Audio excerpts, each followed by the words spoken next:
no tropezar con ella. Tengo temor de que muchas veces estamos hablando en las iglesias de todo menos de Cristo. Y la visión que tenemos de Cristo es a veces tan superficial y nuestra relación con Él es igualmente superficial, que no llegamos realmente a vivir una vida de plenitud como deberíamos vivir en nuestra relación con Cristo. Y una de las causas y razones de esto es que no le conocemos. Porque si le conociéramos, os aseguro que caeríamos a sus pies, amándole, sirviéndole, buscándole incesantemente. Y hoy voy a hablar sobre la gloria de Cristo una vez más. Pero antes de hacerlo, vamos a orar y abriremos la Biblia en Filipenses capítulo 2. Vamos a orar. Te damos gracias, amado Padre, por estar aquí. Nosotros somos los que hemos invadido tu presencia, porque tú siempre estás aquí. Y Padre, acercarnos a ti con el corazón como el que tenemos, oh Señor, nos hace caer a tus pies y pedir tu ayuda, Padre, porque realmente si tú no hablas a nuestro corazón, todas mis palabras van a ser en vano en esta tarde. Por eso te rogamos que tu Santo Espíritu transmita estas verdades, que podamos contemplar al Señor Jesucristo en toda su hermosura. Y Padre, hoy le amemos más al terminar este mensaje. Danos ese deseo, danos esta oración, Padre. Te la pedimos en el nombre de Jesucristo. Amén. Vamos un momento a leer capítulo 2 de Filipenses. Y vamos a leer desde el versículo 5. Filipenses 2, versículo 5. Haya pues en vosotros este sentir que hubo también en Cristo Jesús, el cual siendo en forma de Dios, no estimó el ser igual a Dios como cosa a que aferrarse, sino que se despojó a sí mismo, tomando forma de siervo, hecho semejante a los hombres, y estando en la condición de hombre, se humilló a sí mismo, haciéndose obediente hasta la muerte y muerte de cruz. Por lo cual Dios también le exaltó hasta lo sumo, y le dio un nombre que es sobre todo nombre, para que en el nombre de Jesús se doble toda rodilla de los que están en los cielos y en la tierra y debajo de la tierra, y toda lengua confiese que Jesucristo es el Señor, para gloria de Dios Padre. Y me gustaría leer también en Colosenses 1, 8 y 9. Colosenses 1, 8 y 9.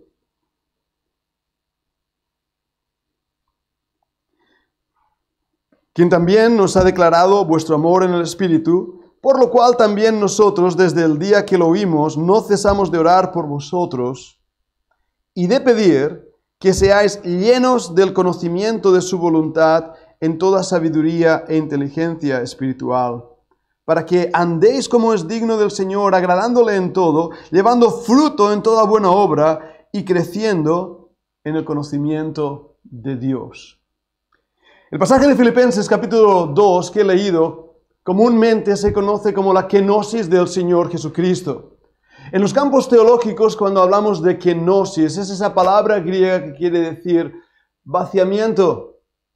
El Señor Jesucristo dejó su gloria, dejó su esplendor, dejó todo cuanto Él era, se despojó de esa gloria para venir y habitar entre nosotros, entre los hombres. Y cuando hablamos de Filipenses capítulo 2 y decimos esto habla de la kenosis de Cristo, se está refiriendo a ese vaciamiento. Ahora, esto que estoy diciendo para nuestra mente finita es muy complejo, muy difícil de entender.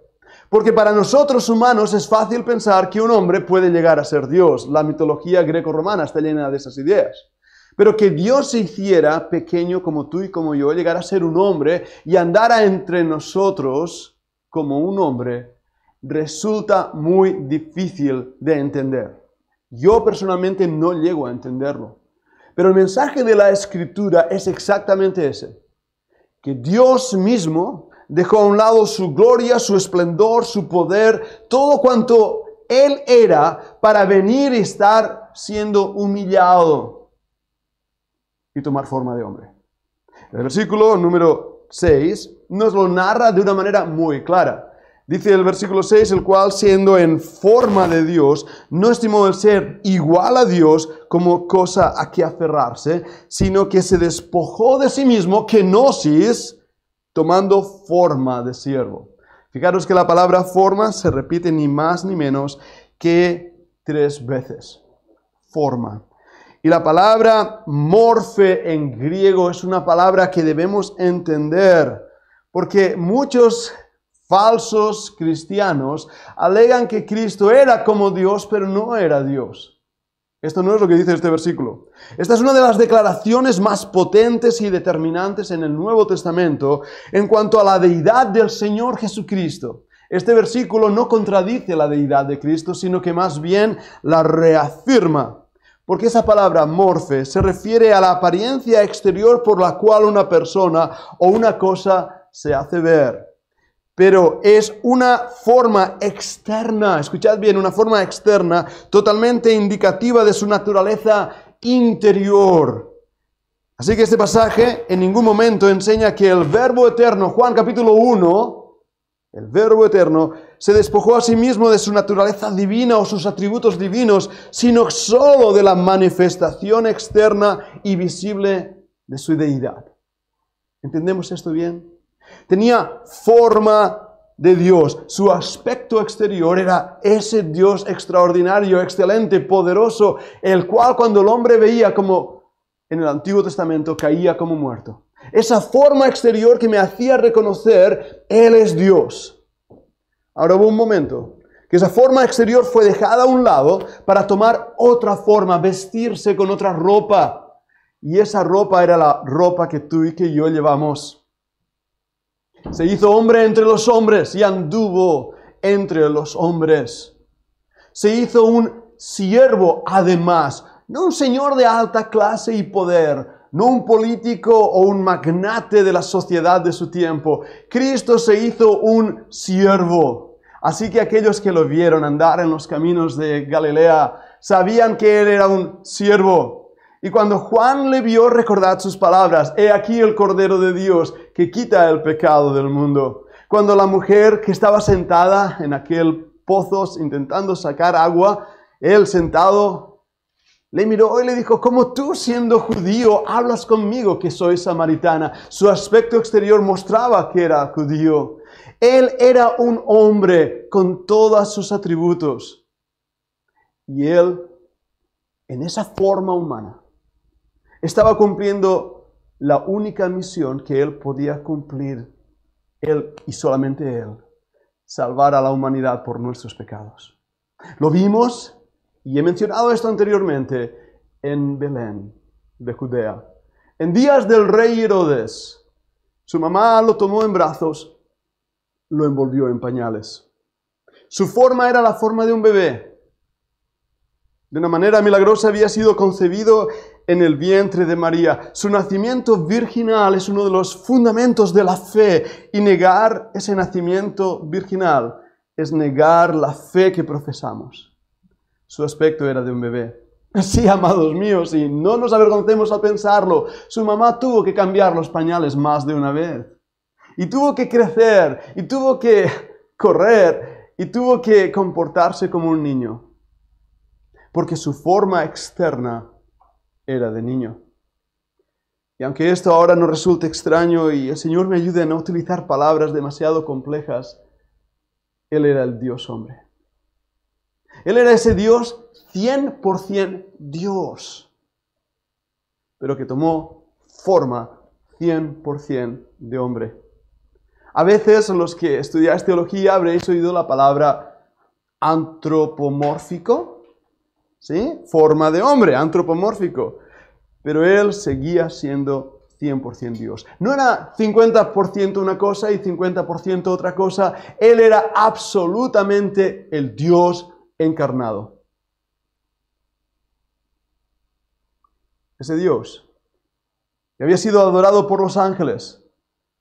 Que en Isaías capítulo 6 nos dice en esa visión extraordinaria que el profeta tuvo, que vio serafines que decían, Santo, Santo, Santo es el Dios de los ejércitos. Ese Dios extraordinario que abrió las aguas del Mar Rojo, Ese Dios extraordinario que se presentó a Israel en el monte Sinaí, ese Dios extraordinario que humilló a los más grandes gobernantes del pasado como Nabucodonosor en Babilonia. Ese mismo Dios era el Dios que estaba andando en los caminos de Judea. Pero ese Dios se humanó, hermanos, se humanó. ¿Lo llegamos a entender? Su cuerpo fue puesto en una cruz. Y aparentemente, en esa cruz donde apenas pasó unas horas, parecería que hubiera sido el mayor desastre de su vida. La derrota. Algunos blasfemos han dicho que Dios fue derrotado en ese día. Y digo blasfemos porque ese día fue realmente el día de victoria. Y un día que conmovió, como bien leemos en Lamentaciones, donde nos dice, ¿no os conmueve a cuantos pasáis por el camino? Mirad y ved si hay dolor, como mi dolor que me ha venido, porque Jehová quiso quebrantarme en el día de su ardiente furor. En aquella cruz, el hombre estaba muriendo. He aquí el hombre. Lo habéis visto seguramente en algunas de esas inscripciones latinas. Exe homo. He aquí el hombre. Esas fueron las palabras de Pilato. He aquí el hombre. El hombre que anduvo entre nosotros. Que se humanó. Que tomó forma de hombre. Y estando en esa condición de hombre, se humilló a sí mismo. Hermanos, esas palabras no están ahí escritas para que corramos al leerlas. ¿Podéis imaginaros que Dios se humillara? A mí me cuesta entenderlo. Y cuando dice que se humilla, es cuando alguien de un nivel superior baja a un nivel inferior. Esto no es falsa humildad. Y Él fue humilde. Esto es el Dios eterno, poderoso, omnipotente, omnipresente, omnisciente, el Dios único, el Dios verdadero, dejando todo eso para ser como tú y como yo. Por eso dice, se humilló a sí mismo, haciéndose obediente hasta la muerte y muerte de cruz. ¿Y por qué dice y muerte de cruz? Porque ya había sido dicho, maldito todo aquel que muere en una cruz. Así que el Señor Jesucristo en aquella cruz del Gólgota fue maldito por ti y por mí.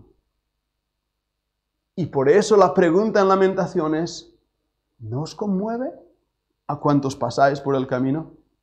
Y 2000 años de historia han repetido el eco del Gólgota diciendo, no nos conmueve. ¿Cuántas personas hay aquí? Pero ¿cuántas personas hay en los estadios de fútbol alabando y adorando desde Maradona cuando existió a los que existen hoy? Aplaudiendo a los héroes de nuestra generación, pero escupiendo en la cara misma de Dios con sus pecados. Y así no conmueve. Y nosotros, hermanos, podemos caer en la tentación y el gran error de no conmovernos. Ahora yo sé que soy salvo. Yo sé que hubo un momento en que yo creí en el Señor y le pedí perdón por mis pecados. ¿Verdad? Muchos de los que estáis aquí, recordad ese momento. Pero hermanos, nos conmueve cuando pensamos en estas cosas. Nos conmueve darnos cuenta lo que significó que tú y yo ahora tengamos una eternidad por delante. A veces no nos conmueve. A veces el amor a otras cosas y nuestra propia vida de rito y religión y ritualismo y maneras y formas hacen que Cristo esté ahí a un lado. Creo que os conté una vez, pero la repasaré por si acaso no oísteis la historia del Taj Mahal, ese palacio hermoso. Seguro habéis visto esas fotografías. Realmente no es un palacio, es una tumba. La historia dice que el sultán estaba tan enamorado de esta princesa que esa princesa falleció y murió y decidió hacerle la tumba más hermosa que jamás se hubiera levantado. Así que empezó a hacer los planes, puso a la princesa en un ataúd y empezó a edificar todo ese precioso lugar, Taj Mahal. Pasaron unos meses y él iba a chequear la obra, mirar la obra, cómo iba funcionando. En una de esas visitas rutinarias, hablando con sus arquitectos y aquellos que estaban levantando ese lugar, encontró una caja que estorbaba en medio del lugar y estaba ahí y dijo, por favor, retirad esa caja de aquí, ponerla en algún sitio, me está estorbando, siguió hablando. La obra fue finalizada y terminada, pero faltaba algo. ¿Dónde está el ataúd? Aquí está el palacio, terminado, bonito, hermoso, pero ¿dónde está el ataúd de mi princesa? Nadie se atrevía a responder a esa pregunta y entre ellos se miraron y uno de los valientes dijo, Su Majestad, usted nos pidió que retirásemos el ataúd porque estorbaba. Nosotros nos comportamos igual. Cuando construimos nuestros templos religiosos por amor a Cristo, pero olvidamos al Cristo de nuestro amor. Olvidamos qué es lo que da el sentido y el latir de nuestras vidas y dónde se inicia esta carrera que hemos llamado una carrera cristiana. Que Pablo menciona a Colosenses y lo hemos leído y les dice el amor del Espíritu y que vosotros seáis llenos del conocimiento de su voluntad, en inteligencia y sabiduría y que vosotros llevéis fruto y creciendo en el conocimiento de Dios. Y todo eso es tan hermoso. Pero olvidamos al amado de nuestra alma. Y de esta manera la misma iglesia de Éfeso tiene que recordar esas palabras en todo lo que haces. Está muy bien, maravilloso, extraordinario, has hecho bien todo esto, pero... Y cuando Dios dice, pero debes sacudirnos. Tengo contra ti que has dejado tu primer amor. Hermanos, ese es el peligro que yo corro. Ya no hablo en cuanto a vosotros. Dejadme predicarme a mí mismo en ese aspecto. Después de años de servicio y ministerio y haber pastoreado y todas esas cosas que por la bondad de Dios me ha permitido hacer, sigo corriendo el riesgo de perder mi primer amor. Ninguno de nosotros está libre. Y Dios a veces tiene que enviar cosas a nuestras vidas que nos sacudan y nos pongan realmente en el lugar que debemos estar para que de nuevo caigamos a los pies de aquel que es digno de nuestra alabanza. He aquí el hombre. Pero por un momento, avancemos en cuanto a su muerte en la cruz y démonos cuenta que ese hombre que murió en aquella cruz, y qué pensamiento tan extraordinario, ese hombre que murió en la cruz. Porque en cuanto a hombre murió, pero en cuanto a Dios vive. Porque no podemos decir que en aquel momento Dios murió. Porque Dios no muere. Él entregó su espíritu, la Biblia así lo dice.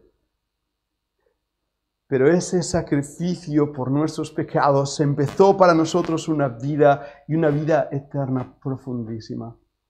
Con gozo. Y eso que parecía ser el gran final del hombre, Cristo, fue realmente el gran inicio para nosotros. Y la Biblia por eso nos dice en el versículo 9, por lo cual, ¿qué quiere decir por lo cual? Porque Él se humilló, tomó forma humana, murió en la cruz y por todas estas cosas... Dios el Padre lo exaltó hasta lo sumo y le dio un nombre que es sobre todo nombre, para que en el nombre de Jesús se doble toda rodilla de los que están en los cielos y en la tierra y debajo de la tierra y toda lengua confiese que Jesucristo es el Señor para gloria de Dios Padre. Hermanos, este es el Cristo que hoy tú y yo estamos adorando. Este es el Cristo que tú y yo hoy estamos creyendo y confiando. Y me gustaría que por un momento, a partir de ahora, rompiéramos en nuestras mentes esa visión que tenemos de un Cristo derrotado o de un Cristo humano y empezáramos a ver a este Cristo en el cual toda rodilla va a doblarse y toda lengua confesará que Jesucristo es el Señor para gloria de Dios Padre. En Juan capítulo 17, ahí en Getsemaní, el Señor está preparando su corazón para beber de esa copa amarga que el Padre va a darle, esa copa de tus pecados y de mis pecados. Y en medio de ese momento tan álgido, tan importante, Él dice, dame la gloria que tuve contigo antes que el mundo fuese. Y os hago esta pregunta, ¿respondió Dios esa oración? Claro que sí. Y esa gloria que Él tuvo con el Padre, hoy es donde Cristo está sentado a la diestra de Dios, intercediendo por cada uno de nosotros. Y tenemos que de verdad mirar a Dios hoy, al Señor Jesucristo como Rey de Reyes, Señor de Señores, como Dios Todopoderoso, y caer en su presencia y doblegar nuestras rodillas y adorarle. Y por eso es que no puedo entender a aquellos cristianos, así llamados, que usan a Dios como si fuera un humano y un hombre, y reducen a Dios a su concepto e idea humana. Hemos hecho a Dios pequeño y al hombre grande. Y en vez de realmente caer postrado ante Él, lo que hacen es exaltarse a ellos mismos, cuando deberían confesar con su boca que Jesús es el Señor y que Dios mismo le levantó de sus muertos. No caigamos nosotros en ese error, no caigamos en ese terrible error de ver a un Dios pequeño. ¿Cuál es entonces la visión que debemos tener de Cristo? Hace unos domingos atrás, siguiendo este mismo tema, volvíamos al libro de Apocalipsis. Y hablando ahí en el libro de Apocalipsis capítulo 1, recordad la visión que Juan tuvo de Cristo en aquella isla de Patmos. Y recordad cuál fue su respuesta. Vayamos un momento ahí, Apocalipsis, vamos a ver algunos versículos aquí en Apocalipsis para entender esto.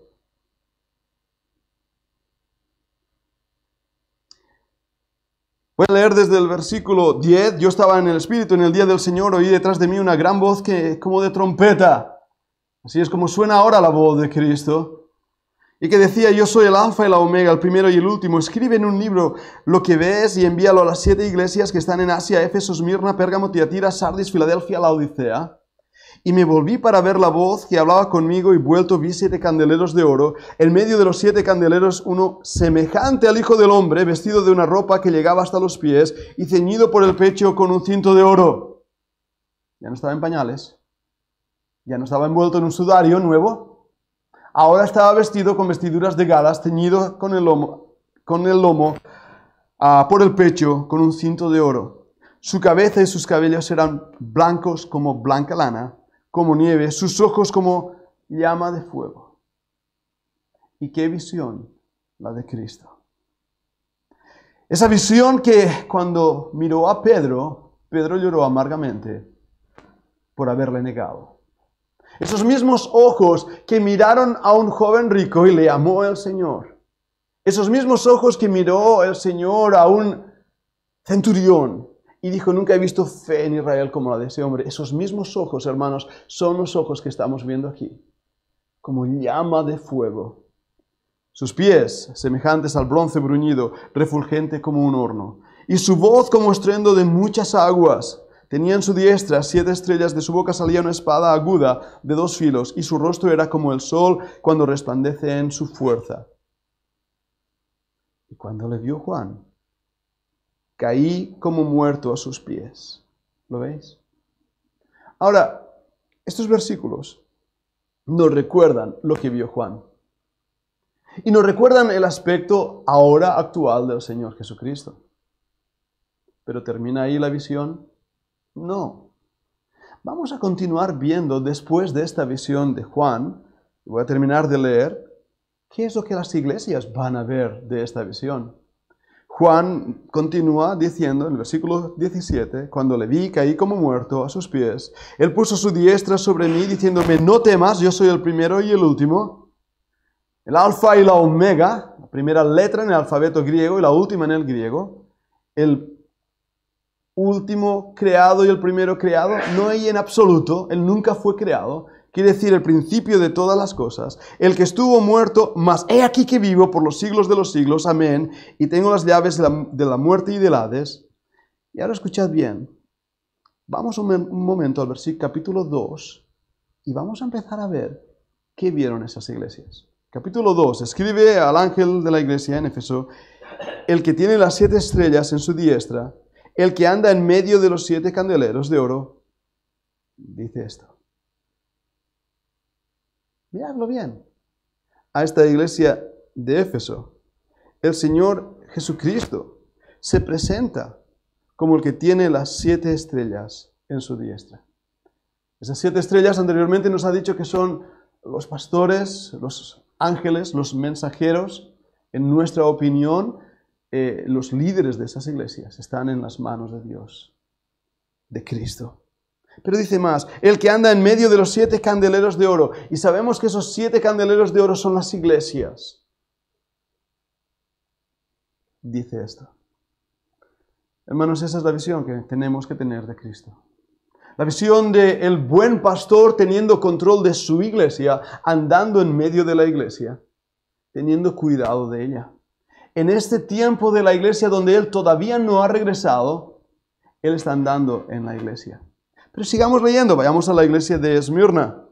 Escribe al ángel de la iglesia de Esmirna, el versículo 8. El primero y el postrero, el que estuvo muerto y vivió, dice esto. ¿Os dais cuenta cómo es introducido a esta iglesia?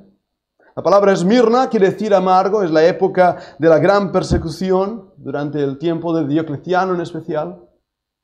Un tiempo donde la iglesia está sufriendo y el Señor les recuerda una promesa. Y esa promesa ya venía desde el versículo 18 del capítulo 1, el que vivo y estuvo muerto. Y ahora dice en Esmirna, el primero y el postrero, el que estuvo muerto y vivió. Y qué bendita esperanza para esa iglesia de saber que aunque sus vidas corrían peligro e iban a morir, Él les promete vida eterna. Aquel que venció la muerte, aquel que derrotó el pecado, aquel que triunfó sobre esa tumba oscura y vacía ahí en un jardín, Él promete vida. Me encanta la frase de William Shakespeare cuando dijo, muerte, un muerto te entierra. Y qué gran verdad la que muestra el Señor Jesucristo, que Él venció a la muerte, venció al pecado. Ese es el Cristo que hoy tú y yo estamos adorando. No es un niño envuelto en pañales. No es un hombre cansado del camino y sediento. No es un hombre sufriente en una cruz maldita. No es un cadáver sin nada que hacer en un lienzo ahí en una tumba fría. Es el Cristo que vio Juan en la isla de Patmos diciéndote, porque yo vivo, tú también vivirás. Primera de Corintios 15, cuando Pablo habla de la importancia de la resurrección, nos muestra esta gran verdad de porque Él vive, nosotros también viviremos. ¿Os dais cuenta de la importancia de lo que estamos diciendo? ¿Os dais cuenta de la verdad de lo que estamos diciendo? Él es el principio y el fin, el que estuvo muerto, pero he aquí que Él vive. En la época de Esmirna. Pero sigamos leyendo. Vayamos al versículo 12. Escribe al ángel de la iglesia en Pérgamo, el que tiene la espada aguda de 2 filos. Dice esto. Ya. Pérgamo es la iglesia mezclada con el gobierno. La palabra Pérgamo quiere decir matrimonio. La iglesia comprometida con el mundo. La iglesia que mezcló el paganismo romano con la verdad del cristianismo. Hermanos, esta iglesia que nos trajo al catolicismo y todas las demás apostasías del cristianismo, esa mezcolanza, Él se presenta como una espada en su muslo. Tal como Juan lo había visto. Y Él dice, hey, ¿recuerda esa visión? Y lo he leído en el versículo 14 del capítulo 1, su cabeza y sus cabellos eran blancos como blanca nieve. Perdóname, versículo 13. Y en medio de los 7 candeleros, a uno semejante al Hijo del Hombre, vestido de una ropa que llegaba a los pies y ceñido por el pecho con un cinto de oro. Ahí lo tenemos, como un verdadero general. ¿Y por qué necesitamos verlo así? Hermanos, porque creo que demasiados cristianos ven a un Cristo derrotado. Y no les gusta ver esta visión de Cristo. Esta mañana, cuando me reuní con los niños, algunos que habían estado en otras iglesias, hicieron esta observación y me llamó mucho la atención. Dijeron, estuvimos en una iglesia donde en esa iglesia solo se hablaba del amor de Cristo. Todo es amor y todo es dulzura y todo era, pues, Dijo, muy superficial. Pero aquí se nos habla de este Dios que viene también a juzgar el pecado. Y pensé, wow, los niños entienden más de lo que nos parece. Hermanos, ¿Dios es amor? Sí. No que Dios tiene amor, no lo confundamos. Dios es amor. Si el hombre ama es porque Dios puso amor en el corazón del hombre. Y cuando amas con el amor que Dios te ha dado, amas genuina y apasionadamente, porque no es el amor humano, es el amor de Dios. Dios es amor, pero Dios es justo y Dios es juez. Y en esos atributos divinos, Él se presenta aquí con una espada. Y si tiene una espada es para usarla, no es para hacer bonito. Y veremos en el tiempo que se está acercando cuando Dios sacará su espada. Decían los antiguos samuráis que no sacaras tu katana si no ibas a mancharla en sangre. Y es interesante cuando la katana, os comparto algo, si queréis practicarlo en casa, la katana está metida en una saya. La saya es la funda de la katana. Y el primer movimiento que hace un samurái es un clac, y suena así, porque tiene un tope. Y ese tope hace que la katana no se te caiga cuando te mueves. Pero cuando tú haces clac, es como agarrar un revólver y hacer clac, clac. O agarrar un fusil de asalto y hacer clac. Has cargado el arma. Así que yo creo hoy sinceramente que la espada de Dios ha hecho clac. Y el juicio ha empezado ya. Y Dios tiene su mano preparada en esa espada para ser desenvainada. El tiempo de su ira se acerca.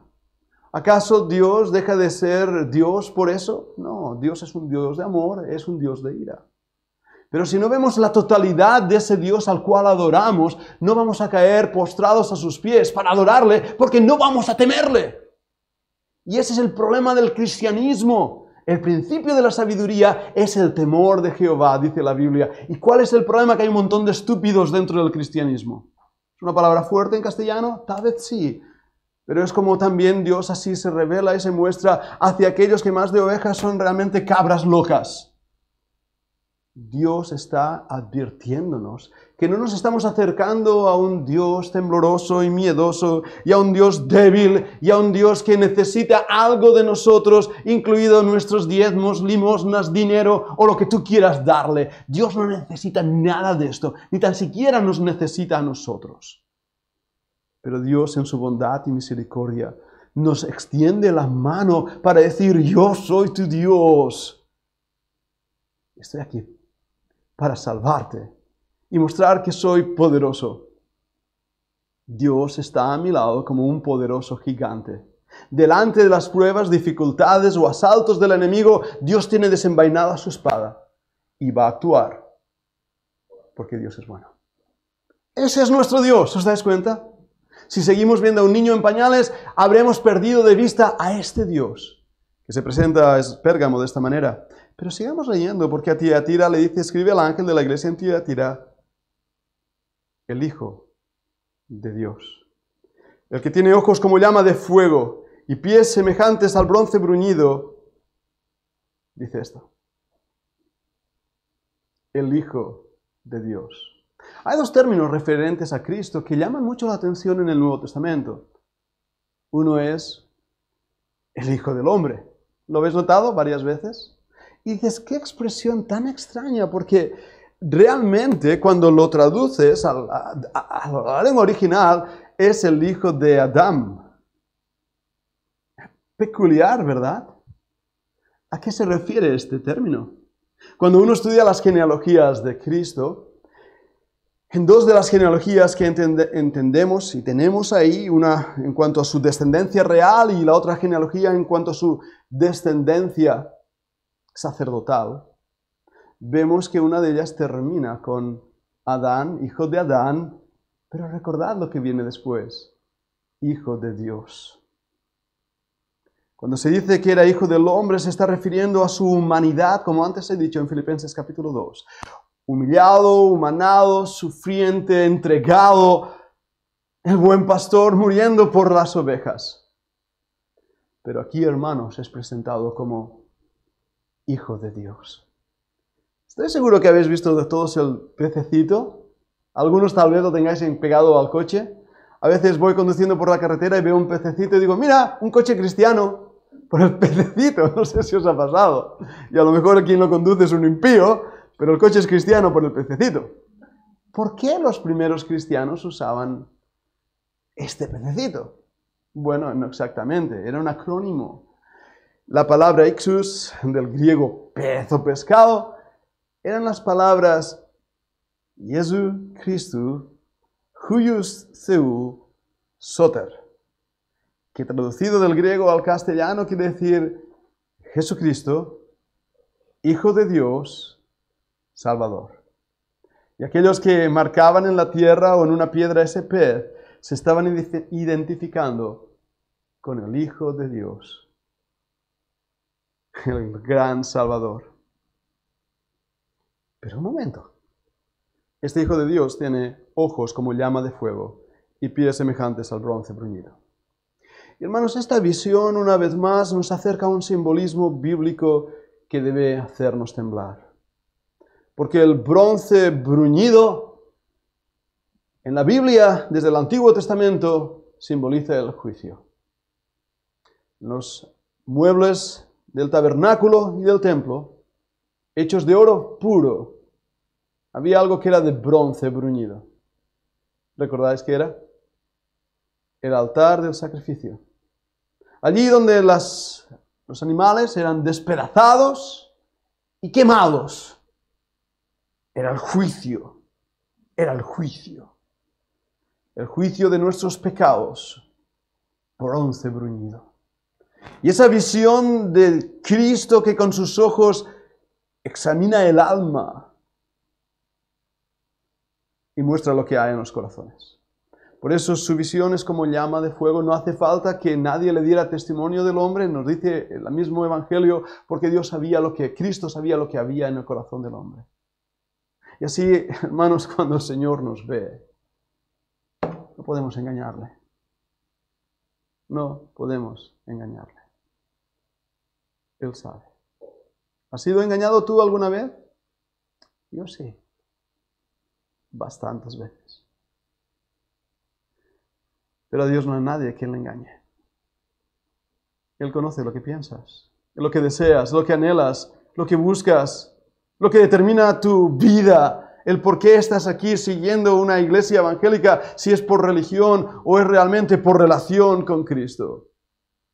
Y Él conoce a todos aquellos hombres y mujeres que han transitado a lo largo de la historia, y todos ellos, sin faltar uno de ellos, con sus labios confesarán que Jesucristo es el Señor para gloria de Dios Padre. Por eso hoy yo le confieso. Y Jesucristo no puede ser tu Señor sin ser tu Salvador. Y no puede ser tu Salvador sin ser tu Señor. Hoy hablábamos uno de los temas en la mesa, John MacArthur, y el gran conflicto que hubo histórico sobre el Lordship Salvation, se llama en inglés, la salvación y el señorío de Cristo en tu vida. Y yo cuando leí esa pugna, como siempre, me quedé en medio, porque ni poco ni tan calvo. Y siempre que te quedas en medio te dan por los dos lados. Es verdad, no sé si habéis oído la historia de este soldado de la Guerra Civil Americana. ¿Sabéis que iban los grises y los azules? Entonces él pensó, quiero escapar de esta guerra, pero si avanzo con mi uniforme gris me van a disparar. Así que como el enemigo está ahí y tiene uniforme azul, me voy a poner un vestido azul. Y cuando avance, entonces van a ver que soy azul y no me van a disparar. Era buena idea. Pero se dio cuenta que mientras corría con el uniforme azul, los grises le iban a disparar porque le iban a ver por la espalda azul. Así que se puso un uniforme gris por la espalda y cosió los dos uniformes. Es una idea excelente. De esta manera puedes avanzar y te ven azul, y aquellos que te ven correr en dirección al enemigo piensan, ¡wow, qué héroe! Ese soldado gris es tan valiente que va en dirección al enemigo. Lo tenía todo planeado y empezó a correr hacia los azules, mientras los grises veían los grises. A mitad de camino y cansado de correr, pensó, esta no es buena idea, me voy a meter en un lío, cuando llegue ahí van a notar mi acento y me van a matar de todas maneras, así que mejor me vuelvo a casa. ¿Y qué hizo? Darse la vuelta para correr en dirección contraria. Y al hacer eso, los azules vieron el gris y los grises vieron el azul. Y fue disparado por ambos lados. Así que mantener una posición neutra y en medio es la más peligrosa. Pero en muchos de estos temas, hermanos, es lo que debemos hacer. Porque el equilibrio en la vida cristiana es lo más difícil de conseguir. Y solo el Señor, que conoce las intenciones, los corazones y las vidas, puede saber de qué color real es tu uniforme corriendo la vida cristiana.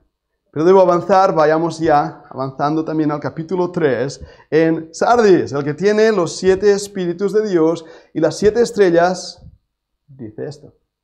Ahora hay varios temas. ¿Cuántos espíritus hay? Es una buena pregunta, ¿verdad que sí? Hay uno. El Espíritu de Dios se movía sobre las aguas. La palabra en hebreo, ruach.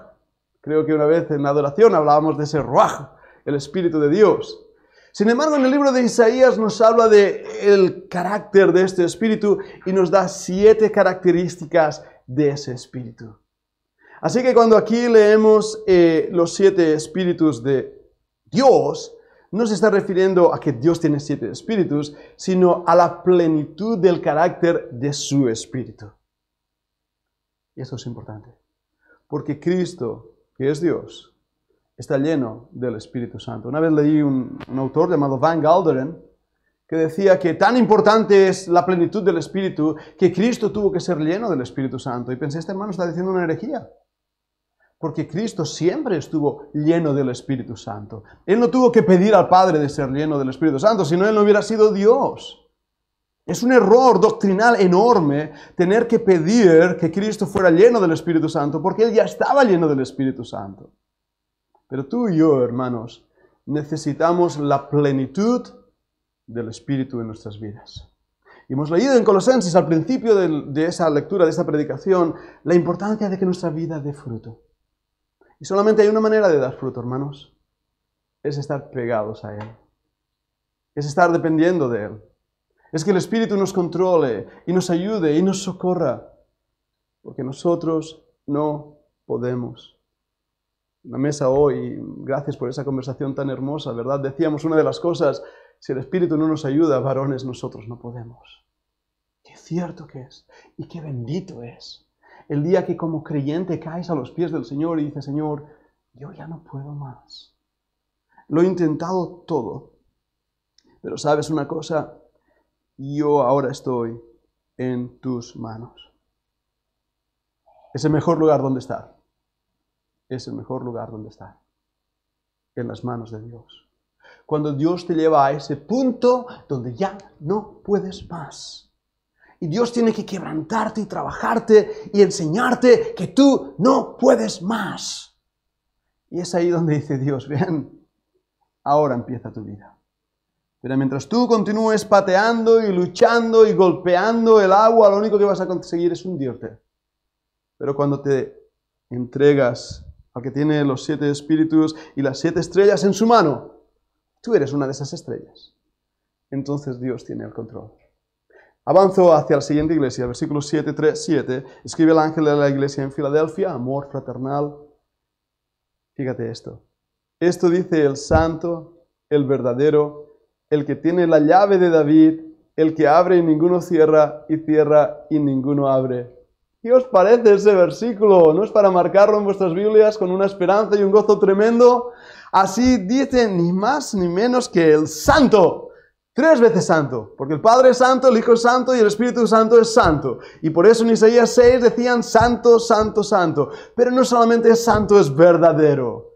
Porque Él es el camino, la verdad y la vida. Él es la verdad del Padre revelado aquí en el mundo. Y no solamente Él es la verdad, es el que tiene la llave de David. ¿Y qué llave será esta? La que abría el palacio. 2017 encontraron el palacio de David. ¿Qué pasó con esa llave? Esa es la llave de David.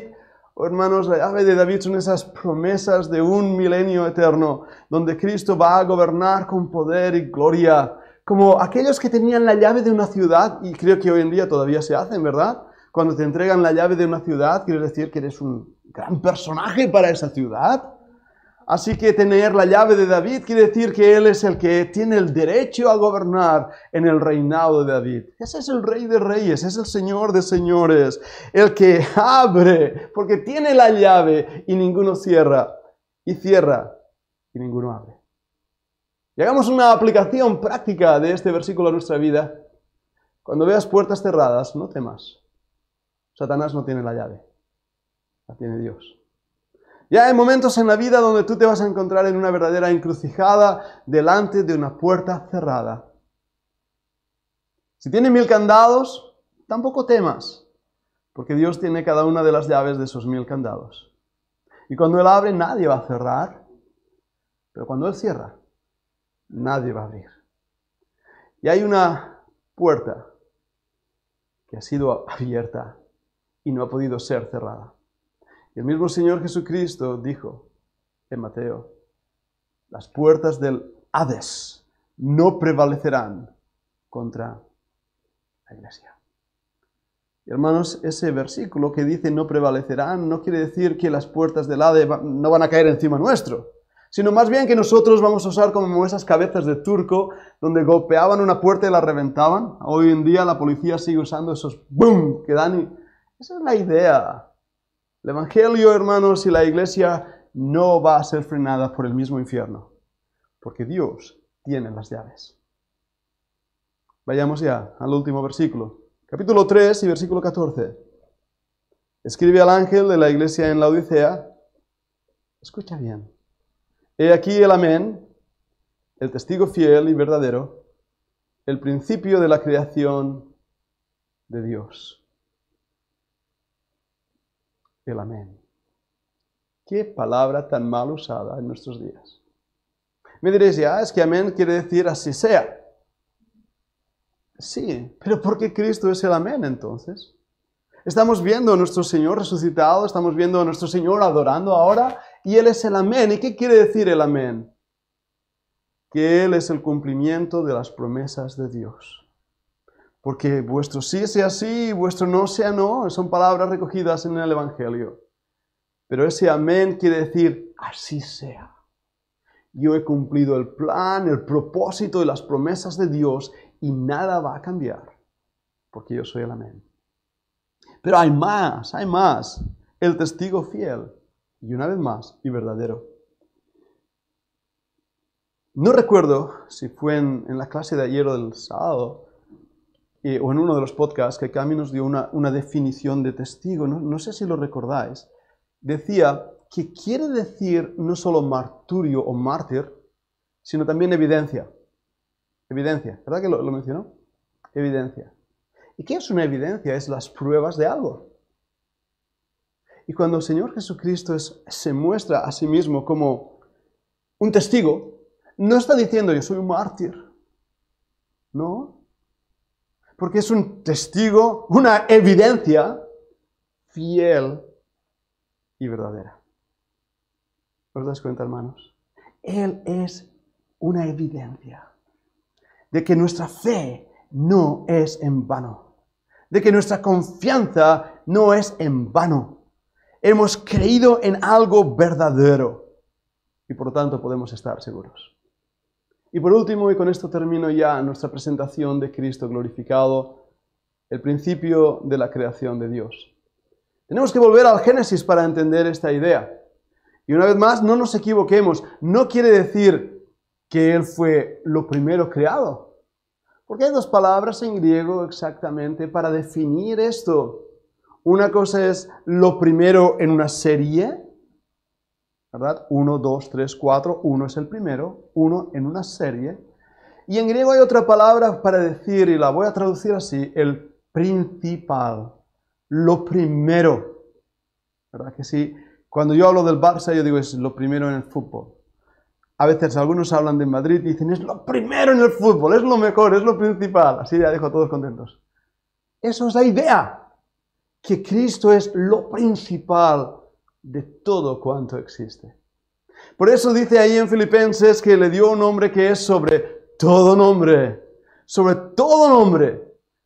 para que en su nombre nuestras rodillas sean doblegadas y le adoremos en espíritu y en verdad. Hermanos, ese es nuestro Cristo hoy. Ese es nuestro Cristo hoy. Y cuando vayamos a hablar con Él, a orar, a buscar su rostro, cuando nos encontremos en una situación perpleja y difícil, recordemos quién es nuestro Señor y Salvador, el Dios que todo lo puede. Él vive. Él está a la diestra del Padre, intercediendo por nosotros. Dios nos dé hoy una visión de su gloria, la gloria que Él tuvo en el principio y que Él recuperó después de haber resucitado el tercer día. Adorémosle como Él es digno, como Él se merece, y vivamos bajo la seguridad del Dios a quien servamos.